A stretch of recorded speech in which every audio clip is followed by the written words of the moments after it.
देशभरात कोरोनाच्या नव्या व्हेरिएंट JN1 मुळे चिंता आता वाढली आहे। रुग्णांची संख्या वाढतीये आणि असं असल्यानं राज्याची आरोग्य यंत्रणा सतर्क झाली आहे। सध्या कुठलेही निर्बंध मास्क सक्ती नसली तरी राज्य सरकार मार्गदर्शनासाठी टास्क फोर्स नेमणार आहे। पाहूयात या संदर्भातला हा रिपोर्ट। कोरोनाच्या नव्या व्हेरिएंटचा धोका वाढला। आठवड्याभरात रुग्णसंख्येत तिपटीनं वाढ। राज्यात टास्क फोर्स नेमला जाणार। राज्यात पुन्हा एकदा कोरोना डोकं वर काढताना दिसतोय। नवा व्हेरिएंट JN1 मुळे चिंता वाढली आहे। एका आठवड्यात रुग्णसंख्येत तिपटीनं वाढ झाली आहे। त्यामुळे राज्याचं आरोग्य खातं ॲक्शन मोडवर आलंय। आरोग्य मंत्र्यांनी सर्व जिल्ह्यांमधील आरोग्य अधिकाऱ्यांशी चर्चा केली आहे। यामध्ये लस, रुग्णालयातले बेड्स, ऑक्सिजन बेड आणि औषधांच्या साठ्याबाबत आढावा घेण्यात आलाय। राज्यात 9 ते 15 डिसेंबर दरम्यान 21 लोकांना कोरोनाची लागण झाल्याचं आढळून आलं, तर 16 ते 22 डिसेंबर दरम्यान 68 जणांना कोरोना झाल्याची पुष्टी झाली आहे। राज्यातील एकूण सक्रिय रुग्णांपैकी 64% रुग्ण हे मुंबईमधील आहेत।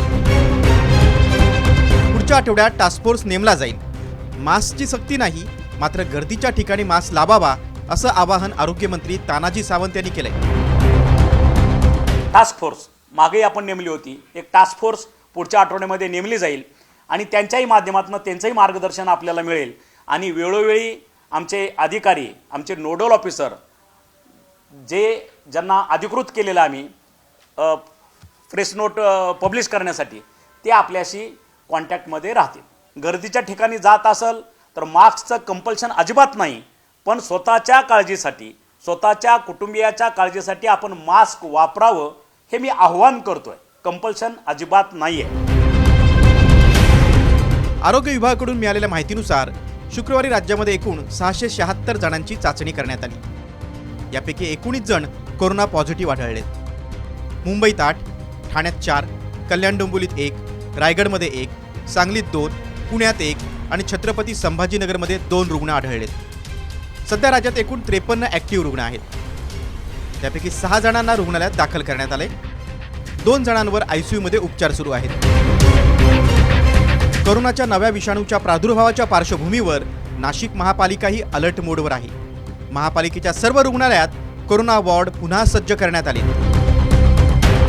तर आपल्याला महानगरपालिकेच्या आरोग्य विभागामध्ये जवळपास सगळीच पूर्ण तयारी केलेली आहे। आपल्याला मेडिसिन अवेलेबिलिटी आहे, ऑक्सिजनची कॅपेबिलिटी आहे, त्याचबरोबर बेड आपण अवेलेबल केले आहे।